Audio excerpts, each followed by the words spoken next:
করি যে মিডিয়াগুলো তো আসলে মেরুদণ্ডহীন, হাতে গোনা দুই একটি ছাড়া নিঃসন্দেহে, এবং তারা সরকারের রক্তচক্ষুকে উপেক্ষা করতে পারে না, যেহেতু তারা এটিকে ব্যবসা হিসেবে নিয়েছে। বিএনপি যদি ক্ষমতায় আসে, আমরা কি আম একই ধরনের চিত্র দেখব না?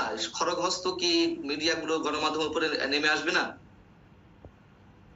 আপনার বিএনপি এখন যা বলছে, আমি আমি আপনাকে খুবই আশাহত ভাবে একটা কথা বলছি, একদম সত্যি মন থেকে, যে একটা নিরপেক্ষ সরকার যার কিনা প্রত্যেকটা জায়গা থেকে সাপোর্ট ছিল, সরকার যেই হোক, ব্যক্তিগত পান্নার কোনো ব্যাপার না এখানে।